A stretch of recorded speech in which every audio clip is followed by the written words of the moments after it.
Ce qui nous a mazate moyen écoute na malamu ezate poser ba comportement mibale.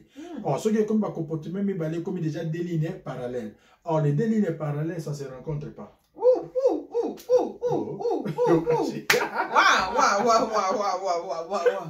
Donc deux lignes parallèles ça rencontre. Et ça parallèle boy. Voilà. Yango bazo benga Yesu Masi apprend anglais Pierre anglais Yazasko boy. Pour l'année, il y a au coup de sa seconde. Oh my God! Wow. Et là, on va y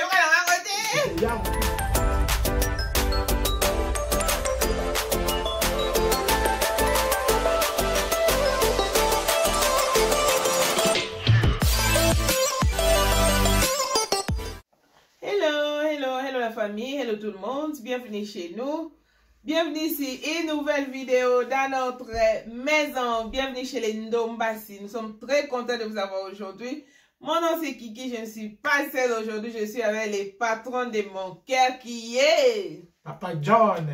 Mais c'est John Ndombassi. En tout cas, nous sommes très contents de vous avoir aujourd'hui.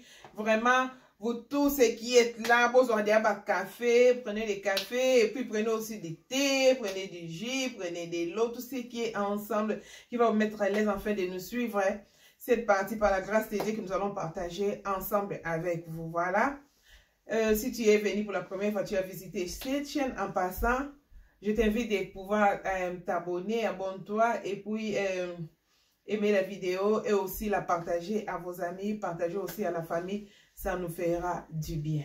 Merci tout le monde. Je remercie ma famille, je remercie mes enfants, je remercie ma belle famille. C'est toujours ma famille parce que nous n'avons pas de belle famille. Nous tous, c'est toujours ma famille. Dans la famille de mon mari et ma famille, c'est notre famille all together. Je remercie tout le monde que mon Seigneur vous bénisse. Le sujet d'aujourd'hui, mon sujet c'est la confiance dans les couples. Dans les couples où ils sont célibataires, couples où ils sont mariés, couples où ils sont ensemble. Confiance kati na ba couple na biso. Avant cela, natona no chérie nanga. Confiance ezani. C'est quoi la confiance? Ah bon, dama solo comme pour la question à moi, on va comprendre. Confiance ezali to bien en haut, ezali parti et to bien en anglais trust. Ezali ko nimela ko pesa loko bien bon moyen, bien ko pesa motema na yo. Et pas ya motu moko bien ozala sur na ye. Donc confiance c'est une assurance moi je peux ça tout le monde peut appeler assurance ya ndenge ozali ensemble. Voilà. Nous moni donc les assurances, mutu peut sa assurance pa na yo, azo peut sa trust pa na azo believe na yo, nde yango eza confiance ina. Yes. Voilà. Donc alors biso nous étant que le marié, comment nous pouvons avoir la confiance à l'autre. Dès que tu as la confiance à l'autre. Comme ça, on va blessé dans la relationship, on va blessé, moi si je suis blessé, je suis blessé quelque part. Mais comme dans la société, nous ne savons pas. Alors, on perd confiance dans la conjointe, on perd confiance dans la conjointe. Lélo, par la grâce de Dieu, on peut partager ensemble comment pour récupérer confiance dans la perda et pas la conjointe. Voilà. N'a posé dans nos John question. Voilà, question aux aboués. Dans le mariage, est-ce que c'est important au pays ça moninga na confiance. Au monde de to vivre dans un mariage boy, ou ngo sala eloko na yo. Bon, tika ngana sala makamna ngana ndenge na ngana na zo vivre ndenge na no samza na ndenge na ngai posa na ndenge na yo. Est-ce que so boza bino mibale? Et ça ko obligé au pays ça moninga confiance au trust, Yes, tant que vous vivre bien dans la carte couple et le Seigneur a biso couper ça la confiance dans biso mi balé. Moi il faut avoir confiance en mon bail il faut avoir confiance en moi si d'ailleurs. Vous obligé faut payer ça moi si d'ailleurs confiance parce que na carte bolingo et pour les autres bien avoir confiance. Confiance en ande ya monte ça que bozana bien mi balé bo build relationship na bino ya makasi bozana bolingo ya makasi. Ya ngona ndimte ça que bolingo na bino za la solide. Donc, ils ont bien pour que ça moninga na yo confiance. Yes, ils ont très bien. Voilà. Donc, ils ont bien parce que quand nous sommes là, on peut bengi mariage, union, boza na kati ya unité, boza na kati ya union, soki ozo pesa moninga confiance, ozo trust moninga te, ozo ndimela moninga te, à quoi bon de vivre ensemble? Et ça source na tina moko te. Alors so bobengami oza ensemble, c'est-à-dire faut bo pesa na ba confiance, bo trust maninga, bozala donc together ensemble. Et alors on a idée mususu pe ngina tuna. Omonde tsande ko musu bazalaka, azana aosa likamoko boy. Exemple, ça là, mbongo moko boy dans les couples. Moi si azana na pesa na exemple moi si.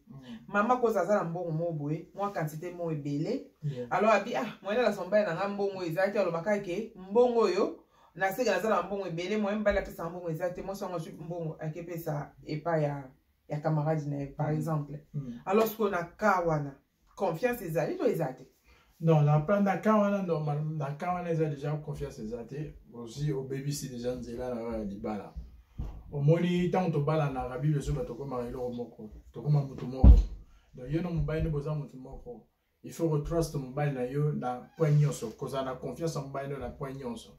So oza na mbongo na yo moi si oza na pembe no bomba rango na roko la pesa ko pesa pa camarade na yo te. La qui sont mobile na yo son mobile na mbongo na ngana za nango autant. Ce qui mobile dans ça peut-être la molima dépense. Yo moi ce que gérer milima dépense wana. Dans quel sens? On peut expliquer au fan ici mobile pour solo le temps papa na ba. Nambo na zala nango na expliquer yo mais tant yo rete za na autant au bande ba dépense un peu il est-il et on ça la qui se retrouver na zéro. Alors pour ne pas moi ils ont ensuite na kati ya budget na biso ce que je ferai na kozombo na ko 6 ans on a compte et za la mbongo moko eza bloqué. Donc on vérifie tout le temps pour nous lancer que bon on est à place voilà et qui permettre mobile peut attendre la ndenge ya gérance na yo mais que soit bon on peut ça pas ya camarade à garder les en malamoté les le rôle on a confiance c'est pas mobile na yo aux peut ça pas mutalibanda on a quatre libala la troisième personne à la rater quand on peut essayer confier bon les le rôle aux peut ça y monter manayo Bible le dit que là où le cachera ton trésor c'est là où sera ton cœur. Là, ce sont bon on place monter maneza. Donc, monter maneza automatiquement pas mobile na yo et so comme un camarade na yo. Donc, vous comme mis ça, vous a sous bon côté. Vous comme mis mi balé. Donc, et ça malam monter kozwa mbongo na yo ya bomba ka saving ozo pesa ngo pa camarade ba simbelo pona ozo trust mobile na te. Non, trust mobile na so kaza mi ma dépense 25 mama solo la na ye. Yebise ki papa te tala nde toza boy. Toujours dépasser toujours bi d'économie na biso te eza malamu te eza très dangereux pour la futur ya vie na biso montre ça et le roté au vandi c'est c'est la réalité et au PCA chance il y a trois stèles sous pour la deuxième fois et au tala ndenge ni bi de relation na yo na mbongo. Voilà, merci beaucoup chérie. En tout cas, c'est pas mingi parce que Oza vraiment la raison dans cas. Comment c'est fait que nous sommes dans le mariage, Oza dans cas il y a unité monsieur Mbalé, Ozu mbongo qui peut ça pas mon sousou et ça malamuté. Par là nani sousou ko lobake, ceux qui Oza dans cas mariage, confiance est ça très important. Parce que ceux qui Oza dans confiance en moninga, et ça maka sousou au salate. Peut-être et ça ba maman sousou, bazara azana petite faut na checker téléphone en bas nanga.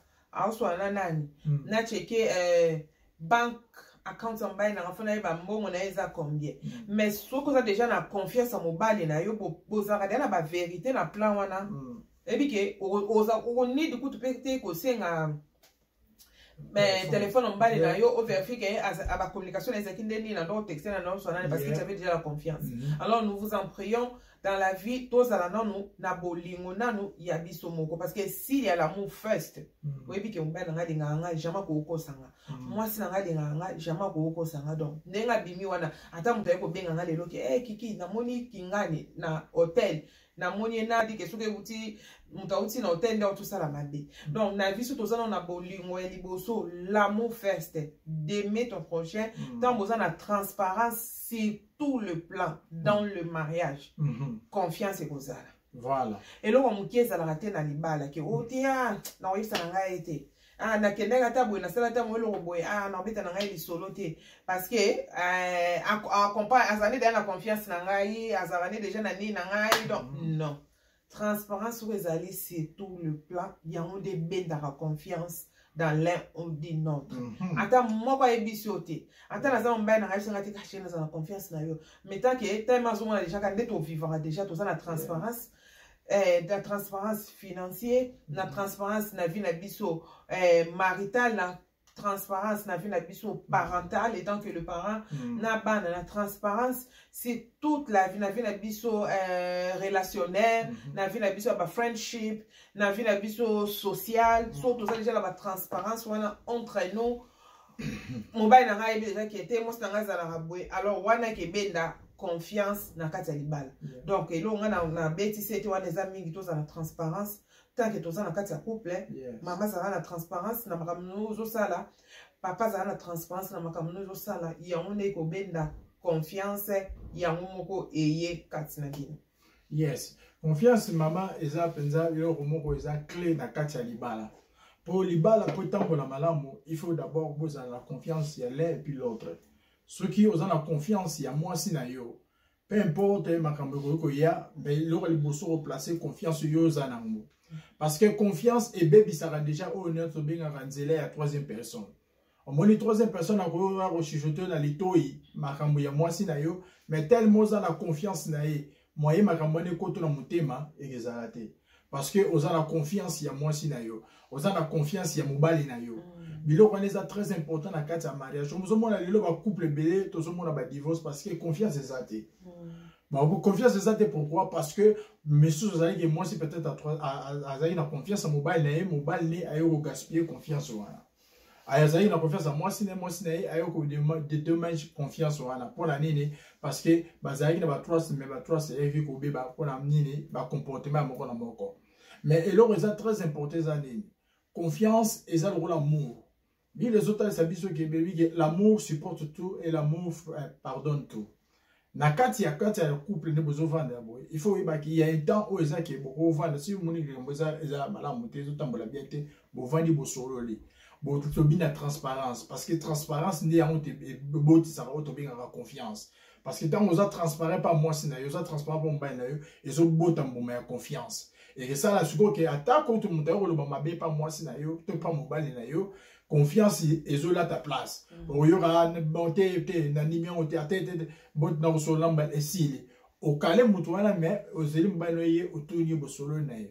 Il faut que vous ayez et le réseau ça là que le ma balle va nater parce que tout ça n'a pas confiance sur c'était moi ça obima au remotiler va tracking na phone o yeba ke wapi azo sala musala nini azo kende wapi azo sola na confiance ça te papa na tout ça n'a pas confiance ya moi si na biso oza moi si nous avons la confiance na pesa akei ake osala musala sur kendaki ake sur kendaki azo na confiance c'est très important na kata libala le lingi mo pe na ba mama za na confiance mobile na yo makambo ya libanda mato ya libanda eleka confiance te mutabo ya obete le vie mobile na yo te non yo mo mbano ne bo vivara na ye po bino na ye bozeli romo bozali tamo na ye boza ensemble boza toujours ensemble kanga mato ina mutalibanda parce que ya on te bebe sa confiance na kata bolo. Voilà, merci beaucoup chérie. La CPL, on nous devait sa confiance dans le sujet. C'est la confiance. C'est quoi la confiance? Comment tu peux garder confiance entre nous dans le mariage? C'est moi c'est là contrôler non fond non balle. Toi qui n'a pas confiance en. Pourquoi pas? Pour contrôler tes mesques, n'a pas la téléphone à moi ici, pour contrôler peut-être tant qu'on perd de confiance, on doit vérifier. Bon, ça on fait. Mais qu'est-ce que n'a pas la téléphone à moi ici, voilà. Moi si moi si n'a mobile non, pourquoi pas te côté la téléphone?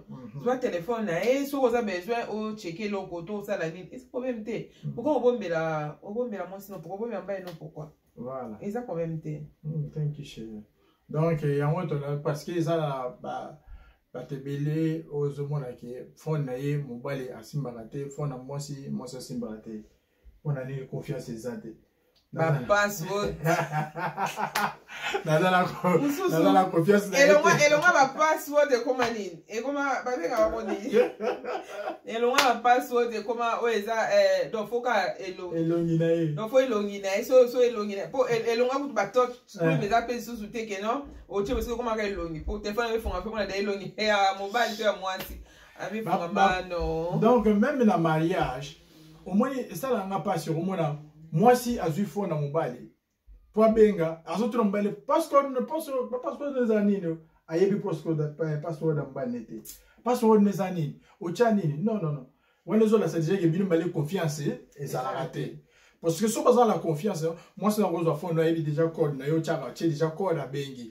moi mobile a déjà code na yo sur code na tu code et ça problème te moi ça rota la fond na yo ça problème te moi si mobile a rota parce que confiance n'est tout ça la bon Babylone ça que mobile a qui mis sa fond on va sa fond moi c'est ce qui me ça va sa fond c'est que et là au moins côté et baby si confiance na carte et ce côté déjà suspect na carte alors tout suspect va deux côté na carte à bolingo et bomara confiance les lots je tout le mis pour nous en la confiance faut toujours qu'on a la confiance en ben même dans votre téléphone même dans personne autres qui va sortir sur qui les autres moi si na personne autres qui va ça la confiance même dans bon faut ça la confiance en ben na qu'on a la confiance en moi si ce qui a bisé confiance wana il faut vendre au solo là quand il ça y est réalité il y a ndenge na ko ça pour la mbalasima atwana et ça va les sociétés.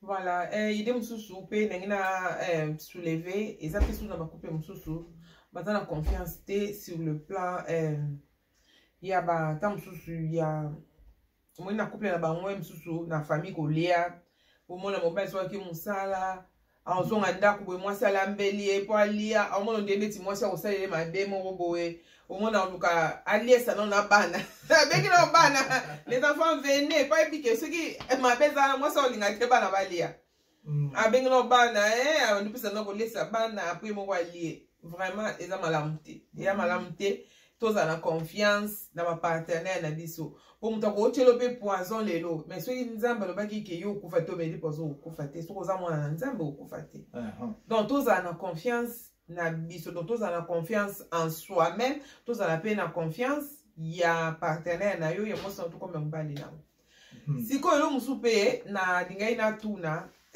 papa John ceux qui ndeti na couple parce que na kati ya mariage bon ils ont mariage tout complet na kati ya mariage mais vous êtes déjà en couple ba fiancé vous ko aspirer ko bala et comme on attend mon boy que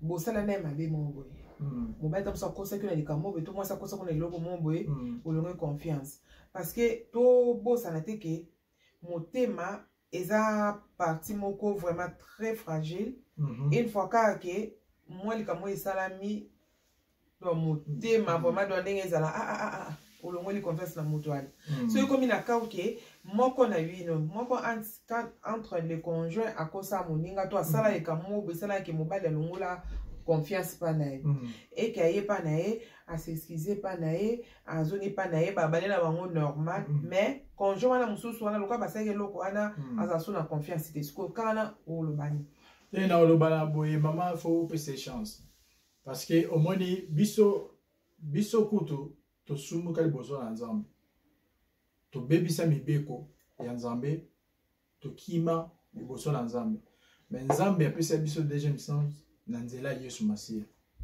soki nzambe o aza kutu sia bassin apesa biso deuxième chance pourquoi pas biso bato et puis les autres baké le pardon est une force qui libère tant on t'a sengi déjà bolimbisi faut passer une chance il y a côté la neni na kotambu sa deuxième vie voilà parce que batu wona mukilo biso no to apprendre biloko et là monsieur za que erreur mo o satanda ite ko ça l'erreur ni wana au salon où ko arriver la vie salami mais au prendre conscience et que au ebisi moi conjoint na yo au sengi bolimbisi et réellement pour Dieu politique yango donc tant au tiki yango comportement na yo o wana ko afficher pas ya partenaire na yo to ya moi sinon ton mobile na yo et que là qui ça que réellement vraiment au bosani le passé on va nous côté la futur bozomona faut za la volonté ma limbisa maman faut za volonté ma limbisa papa mon tout ça va sengi bo limbisi pesa eta limbisa pesa second chance autant la neni na autant sa vie na ensemble bien mi balé donc pesa les sous confiance wana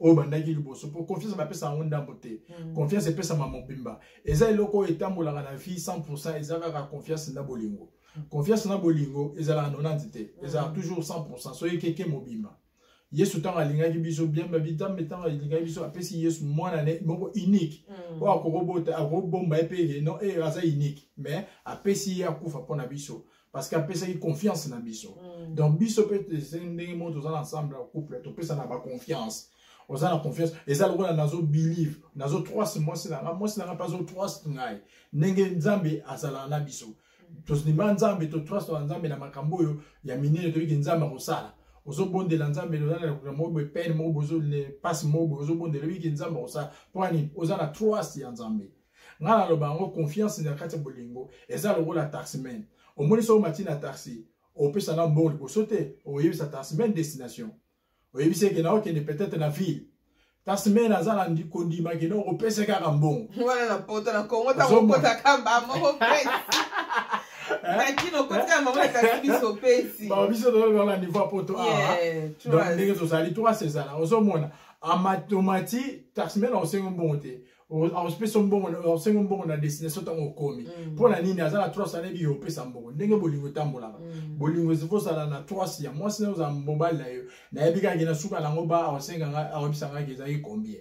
Donc il faut toujours na 3 na 4 ya on est au bill ba relationship ezala makasi ya on est ça même bolingo la bine za toujours ba gêne vous avez la confiance en moi sinon vous avez la confiance en mobile na yo bien aimé za la confiance en moi sinon na 100% za la confiance en mobile na 100% mona ke mobile na ko ko sayote moi sinon ko ko sayote mais papa au cas où mobile a kosa kai mobile pesa aza aname conscient que moi sur ata bima sali kambo akosi na abi maboye azui peut-être exemple azui western union bo en Afrique moi ça ebi na été abi maboye bafutie let's see bafutie 2000 euros to dollar au moins on a quoi présenter comme 1000 dollars et puis consciemment moi c'est pas lui qui était mobile akosi au cas où place où confiance exacte solution en moi années pour mon cas kosa yo ozaka na confiance que dia bisinga be te wana te bi ma mwana za arriva surtout ça va bezo tambala na couple yeah ça récemment et c'est là comme on faut vendre ko solo là ozomona ezala bato misusu o tozo tambola mokili ozomona bango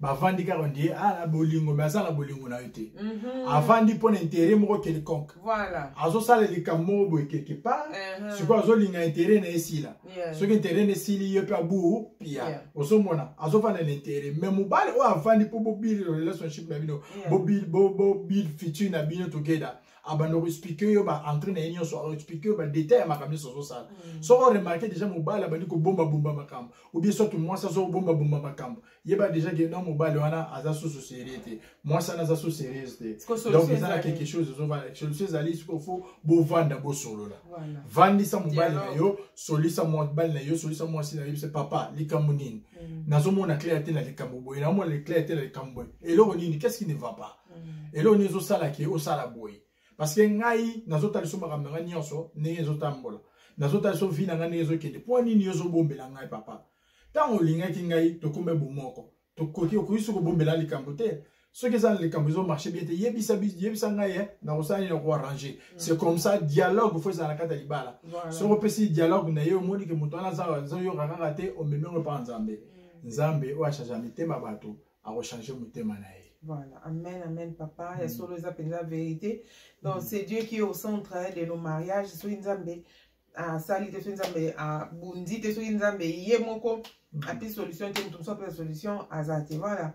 Et donc, tu cause la carte que non, ngana sama comme ngana ndenge na nga mobile na sama comme na ndenge na e et d'après msupe comme comme na nga suli bana na téléphone de la bana bana wo comme banani na uka mtu mmoja banga bani papiste mama sister papa ezalate beaucoup fan de la bana te beaucoup fan de la nini te non et là comme ça dans nos amour donc photos dans l'amour entre nous l'amour faut couvrir kamiti de péché donc je vous en prie quand nous autour le ba awa tous la confiance la confiance c'est dans le couple et yaka na kosolo la dialogue la confiance dans les couples et yaka na ba vérité so bozolo ba bien balé ba vérité oyo azolo ba vérité moninga so ba vérité moninga trust wana et même ma confiance na confiance dans le couple et yaka na transparence transparence c'est tous les plans de autant ko énuméré avant c'est le plan financier matériel social parental nyonso ce qui transparence c'est ça ba kala nyonso confiance pe yaka et puis quatrième chose autour de la confiance et yaka ceux qui bonimo za na confiance pour engager puis sur nzambe kati na union na bino ceux qui nzambe za au centre ya mariage na bino confiance et ezala toujours mabe yaka dans la famille mabe yaka dans le couple mabe yaka entre les deux parties mais faut qu'on limbisa. Donc, c'est pourquoi le pardon est là. Ceux qui ont limbicité, au beau sanité, nous avons écouté qui est dans le ciel, nous pardonne et pourquoi pas nous aussi que nous ne pouvons pas pardonner. Donc, tant que nous avons ça pardonner, à pardonner, nous sommes tout ça la jour et nuit. Nous sommes tout ça bateau. Nous avons ça au mabé, au Seigneur pardon, pardon, et ça la caca bien. Yes, na tout la bon sur na libala o ezalaki mwasi aviva makambo boye avant azwa mobali ne bavanda na ye makambo malamu te na mobali azalaka na liboso aya ozwa mwasi mobali mosusu et puis le même problème se répéter na mobali wana est-ce que moi c'est bon en nous asuka na confiance à mibali to confiance ezalaki cette question est bien pourquoi pas faut avoir la confiance parce que basa deux personnes différentes. Des individus différents. Mobile boso zala kine aza mutu mususu, aza individu mususu, aza na kombo mususu, aza mususu. Asala ki mabe mususu.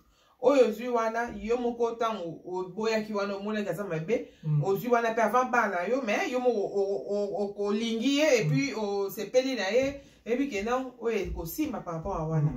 Maman, tu as confiance pas na ye, tu as confiance et puis longola makanisi wana ke eloko wana e ko se répéter pas na ye non.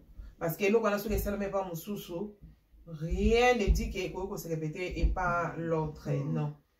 Parce que sur des choses qui les balles dans mon sous-sous, les balles dans mon sous-sous, on a déjà la conscience, on a déjà la conscience non qui était on a vu à répéter l'autre qu'on a été dans tout le là équivoque qu'on a qui était mais balles en 60 mon corps, ceux qui peut-être il y a un peu de sous à l'obaki ah ngam nazaki malamu na libala mobala salanga mabebo o na kozwa tour yene mtoko ye na kolakisa ko payer ba poka senyo non nyonso na ta non c'est pas ça eza malamu te mutamtaza ndenge na mutamtaza na caractère na individuellement donc tout ça ba individu différent na ba caractère mususu donc maman longole lokwa na to papa longole lokwa na soko na congé na mususu dans le passé au divorce et que ozonga eza malamu te dans ces mêmes idées chérie n'a de pas bien poser question et ça fait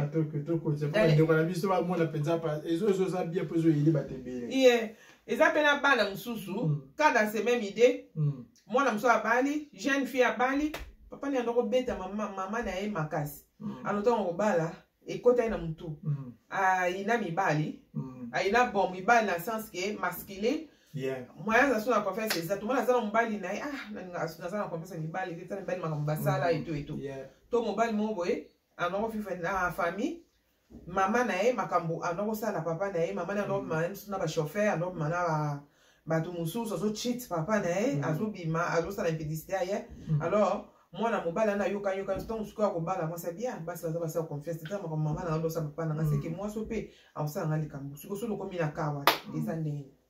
Bon, na quand on a fait bah au moins ça bilo monsieur tambola na tobe en lien héréditaire et ça va lien mon famille bah bilo monsieur ça va lien famille pour tout à la mokile toujours vivre et ça mokile monde physique mais monde spirituel makamuso ezala la niveau famille et ça va lien mon robo ya famille landa on a tata ndumba ala batu bana ba olanda ndumba wana yango ezala malamu mingi koyaka pa nzambe parce que so ye pa nzambe ba lien wana nyonso nzambe akataka ba lien wana et yo sala ke comportement na yo lui différent na bato nyonso bazalaki na sima na yo ozomona parce que ba biloko wana ezala ba lien famille mona tata to so landi histoire tata malamu mona ye pe so papa na ye kala zala moto mo ya bimara pa ba beta pe ka mwasi na ye aboti pe mwana koli pe ye pe mwasa mwana tellement so mona ezolanda neti ba génération à génération alors biloko nde wana esenga mi ba prière.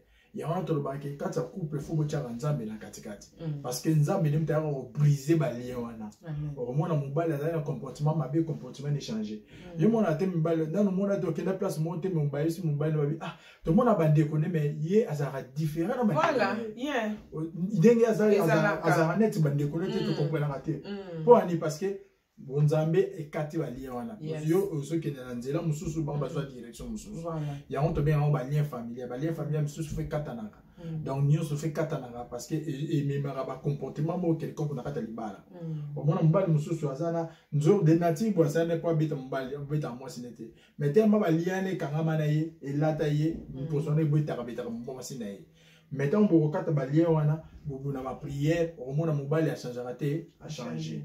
Il y a un autre part toujours qui est dans quatre prières, il y a vie à couple, faut que tu aies nzambe dans centre makambo nyonso. Parce que nzambe ne mutayibi ba passer ba nyonso. ayi ba passer ba koko na biso biso de ba passer ba koko na biso te ba contrat ba koko ba zo biso to salate alors muto ko briser ka ba contrat les nzambe ya moto ba kina kata libala faut to nzambe na kati parce que libala les ndengini libala les yo uti na comportement de pana bino ngala uti na nga pana biso to sangisi les des comportements zo sangana alors pour des comportements na écoute na malamu fu nzamba za na katikati pour ceux qui nzamba za te mo écoute na malamu ezate poser ba comportement mibale alors ceux qui comme ba comportement mibale comme déjà des lignes parallèles or les deux lignes parallèles ça se rencontre pas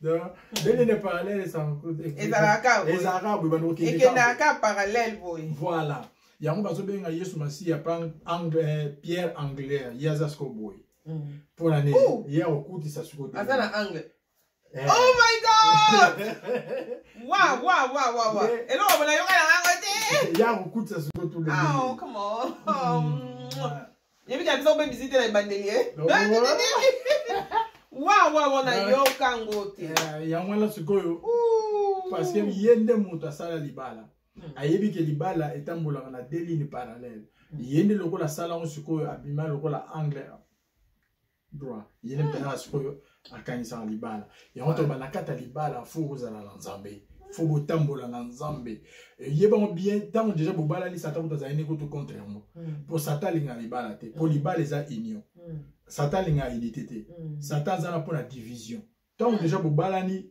yeba satan déjà contre bino parce que boza uni alors ça tout devant les asko que akabola bino alors yango na siko pour la libala na bino za solide faut boza na confiance l'un et l'autre confiance en ça là que satan moi ça rapporte au quota exact alors soyez confiance c'est mani ko bima ce qui m'a déjà quelque part porte comme fungama alors ceux qui se porte fungama il te peut c'est accès na nani na satan et tant on s'attend quand la Bible zo ba qu'il vient pour détruire dérober égorger et puis tuer donc quand on tue les balles bino ya mona lelo mabale bilezo suka papa va divorcer bakabwani o bakabwani soko la ni source na mona porte fungama quelque part satan konti alors so boza soudé na kati ya confiance boza soudé na kati bolingo satan oza la porte ya kontate wow ouais, la sagesse.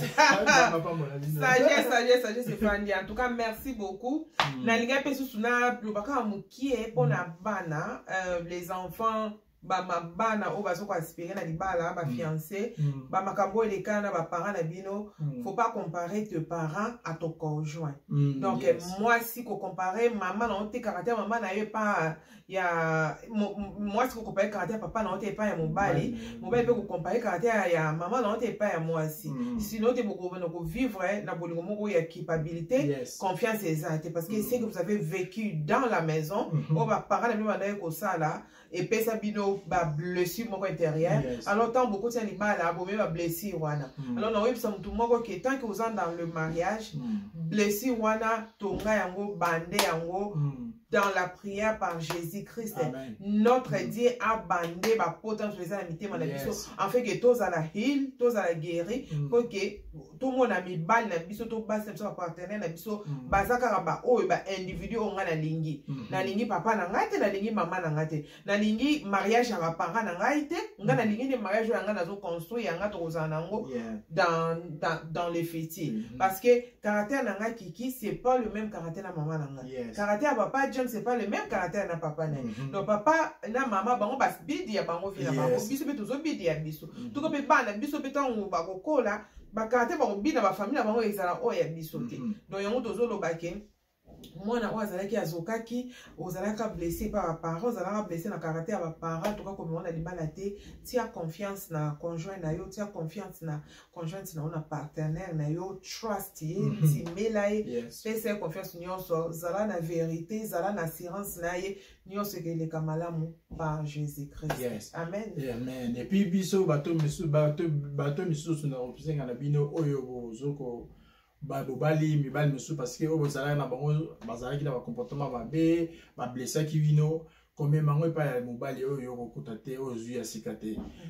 tango ozu mobali ya sika makambo nyonso komi sika comportement la bio makambo nyonso komi ya sika même temps ozwi mwasi mosusu mwasi ozwi wana aza mwasi asika makambo komi ya sika kozala koyimayima te ya mwasi akala makambo mwasi akala otyango na mwasi oyo tozwa sika te na mobali akala makambo akala omemona mobali ozwi sika te bandela vie na yo zero ndenge bandeli wana tia confiance zongisa confiance pour confiance nde moto esalaki libala nino ezala heureux donc soki opesi confiance pesi susu confiance wana 100% bande avena relation na yo ya sika monango mpenza eza ya sika oyo babisbili ezobaki toutes choses sont devenues nouvelles donc eloko nyonso komi sika pesi su confiance wana kozala te kozovanda na mobali ozala bapense ya kala non so moi bapense wana ezoyaka eza susu bapense te ekomi badémon alors faut sikoyo kotelemela ngo baprière kobenga lango parce que nye ko maleti ba demo mo ba lien mo bozo landa landa ozo mona mobile no bali sika place ozo abi maboya ozo wapi okay wapi ozo sala nini pourquoi parce que oya kala banda okosa yo non yasika basala mambasika tant azo ya chéri ya ozo déjà la confiance passe à woti eza la biso pe mibali nde mona basi soki erreur ezali bosa bovandi ensemble bosololi bobungisi ce qui est simité, même pas ensemble, ensemble, on va appeler une solution. Voilà, on va appeler sa solution et puis aussi nous encourager à bateau baza marier, bateau pe baza ensemble, là qui bain na bango, baza na confiance na bango, continuons toujours à avoir la confiance à nos maris, continuons toujours à avoir la confiance à vos femmes en tout cas, nzambe o abundela bateau, abundela biso. Il faut kolongola ba esprit wana ezake o ezolongola ba confiance na kata libala, kolongola ngo faut que taye pena taye mobile no bien azala ndenge olingi lazala taye mwasi na yo pena malamba azala ndenge olingi ozala kanga matoi na libanda yoko akarayi amen ça la confiance voilà merci beaucoup to sepe makasi ko za na bino en tout cas vraiment Marababoué pas couple ndombasi pour s'abonner pourquoi et là vraiment vous avez aimé vous avez vu beaucoup s'abonner pour nani nde kona yo zola nangai abonne-toi cliquez ka bouton là il y a rouge abonner et puis cliquez aussi cloche à notification pour aux notifications na biso sur to poster une nouvelle vidéo et aussi vous partager ça va penser mo malam vous partager na couple mo zo mona bazo dans le problème à confiance exacte pour mon amarabo nous se partager ensemble na bino et aussi la bien ka sa famille là-bas. Merci beaucoup pour la biso nyonso en tout cas nzambe na biso pambola bino to sepele makasi koza na bino to sepele vraiment makasi et puis to conclure makasi pour la likambo ya confiance tous toujours na ma confiance l'un à l'autre. Alors na moni chéri merci beaucoup mais la moni chéri to otika bato bo été eza bato mususu bazo souffrir problème à confiance ozo na minute aza susu na confiance en moi c'est la confiance en mobile na été est-ce que pour ça la prière monter pour na bandeko wana ko te nzambe a toucher bango mitema na bango pour te ba restaurer confiance kati na foyer na oui faut pourquoi pas faut rebondir là pour na kosunga libota wana to bondela pour na kosunga famille moko boye partenaire mo boza moi si na mobile ozasu na confiance moninga te ozasu na o ndibela ka su mo côté dans les groupes de boza tam so likamoko asalanga dans les passé likamoko azusalanga na ndemasu na su na confiance te comme ça va jona bondela pour na ba couple wana pour confiance za la restaurer ka sa couple na vie. Papa, ton pambolio, nous te bénissons, nous te donnons toute la gloire. Merci éternel pour ce moment magnifique que tu nous as donné, Jéhovah. Nous savons qu'aujourd'hui tu nous as inspiré, Seigneur, pour parler, Seigneur, à ton peuple.